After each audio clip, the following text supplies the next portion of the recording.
Can I have your attention, please? This is the Sony e-reader section, or e-ready, if you read my typo. I missed that. I just want to announce that lunch will start at 11:30, and it'll be in suite G, F and G, where you had the coffee and rolls. That's where our lunch is going to be at, and they'll be setting up right outside the door. Right now, I'd like to introduce Michael Sauers from the Nebraska Library Commission. I'm sure a lot of you are familiar with him, and he is going to bring us all up to date about eBooks. So take it away, Michael. Thank you. I realized last night, or yesterday when I was looking at the schedule, that I was opposite the puppet lady. So I want to thank you all for coming, but I figure I got to, I can interview you and everything, even as a wristwatch. So, anyways, I had to dig him out.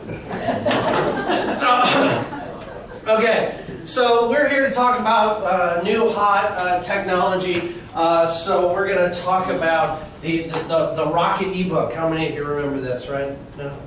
Okay.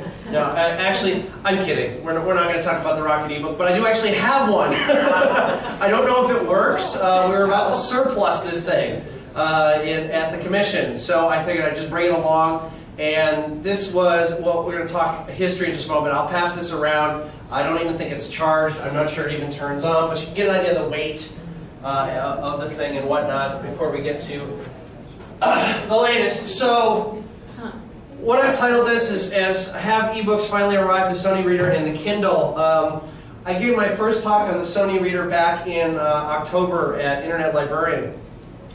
And I had planned it for months, did the whole thing, and 2 weeks before conference they put out a new version of the Sony Reader, so I already have one version old by the time I gave my presentation. And then in December the Kindle was released to much fanfare, so I have pictures of the Kindle, but I don't own a Kindle either, and we'll talk about why and different reasons and the differences between the technologies as we get there. Just a quick history of ebooks. This actually goes back maybe a little further than you might suspect. As far as I can trace the history back, we're talking 1971. I realize these are a little small, but Project Gutenberg. How many of you have heard of Project Gutenberg? This is one of those first projects to try to digitize books by literally typing them in. Back in 71, really optical scanners going on, all stuff out of copyright. The first thing they typed in was the U.S. Constitution into a mainframe computer. So then in 1989, and you have to go back and read this, this book was published, a science fiction novel called Cyberbooks. And it was about the downfall of publishing as we know it because books were going to go electronic. That's 1989. There's a murder mystery in the whole thing, and and conspiracies and whatnot. I really have to sit down and reread this. 1993, the Apple Newton. How many of you remember the Apple Newton? At least as a concept. First kind of PDA. Did you have one, Scott? No. Okay. First kind of PDA. It was about the same size as that Rocket ebook going around. I mean, now we have cell phones that are this big and do 20 times as much. Then finally in 1999, the Rocket ebook came out. This was considered your first truly portable, dedicated ebook reader. And they were kind of expensive, they're kind of heavy, but compared to a laptop, wasn't that bad. You can still find them on eBay if you really, really want. But even the charger is half the size of the device. If you really want to see that afterward, I've got the charger that goes with the darn thing. Comes with a stylus, so it's a touch screen. Never really exactly caught on. Then in 2000, Microsoft released their Microsoft Reader software. Now this is ebook software for your laptop or desktop computer. And things started to kind of pick up and people started paying a little more attention to it. 2002, the first Palm Trio came out. First was just a PDA, now it's the Trio we know it today, which is also a telephone.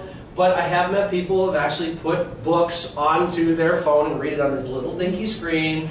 And I'm like, yeah, I don't do that. But it's possible.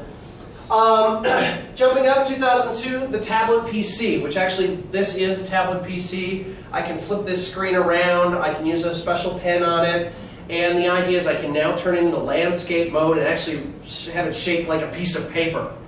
Still weighs 7.5 pounds, but it's like a really heavy book, I guess, with a lot of electronics in it. Hard to read in bed, I gotta tell you that. That doesn't work very well. Then 2004, Sony releases the Libre in Japan, and this is the first generation of the new ebook technology that uses the new technology called e-ink. And I'm going to get into why that is important and why e-ink has allowed us to get what we have today. 2006, the first Sony reader is released in the United States. This is the one where the bulk of the presentation is going to be because I actually own one. This is the size of it. I will pass it around, I promise. And so that's kind of an upgrade to what they released in Japan. Then in, actually that's supposed to say October 2007, they released version 2 of the Sony reader, and I will talk about the differences there. And then finally this past December, the Kindle was released. Has anybody played with a Kindle yet? Other than Scott's? Do you own one, or have you just had your hands on it? My boss brought one to work one day. Okay, yeah, it seems to be a little like directors are buying one, personally, but then they bring it into work to show people. The director of Lincoln Cities did the same thing. She bought one, and she's like, because this is cool.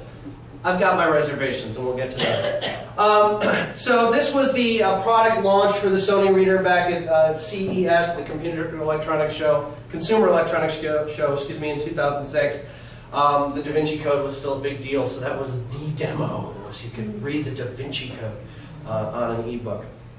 So, little background about me when it comes to ebooks. I like to call myself an ebook curmudgeon. Because, ebooks are heavy. Ebooks can't store much. The battery life sucks. I mean, if you got a couple hours out of one of those readers, the Rocket Book, you were doing really good. And mainly, the battery life was so horrible because up until this e-ink technology, the screen was backlit. Just like on a laptop screen. You can see I'm being kind of lit by this thing here. E-ink does not require backlighting. Because however it was being lit up is what sucked all the power out of the battery. Okay? Now this does mean you're going to need a lamp to read your ebook now. And people have told me this is a complaint. I'm like, but you've needed light to read books for as long as you've known it. Why is this now a complaint? Lincoln did it with a candle, whatever. They don't support multiple formats. You can't read them in an angle. That Rocket ebook, if you didn't hold it straight on, you were pretty much in trouble. And then, when it comes to me here, ultimately, ebooks just aren't books. Okay? This is where, speaking to a room full of librarians, I don't know about you, but I went to library school because I love books. Look what I do now. Almost no books that are involved at all. But, I have several thousand in my house. I collect small press and limited editions. I love books as a physical object. So this whole, do I want to read something electronic? But I got to tell you, I actually like this. I like this new technology. It's gotten me over just about all of this to a point. There's kind of the whole caveat I'll give you back at the back end of this.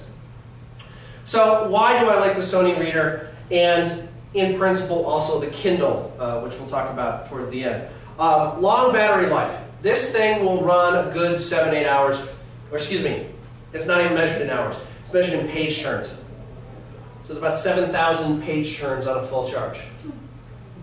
So just think about that, and I'll explain why they're measuring it by page turns when I get to the e-ink technology.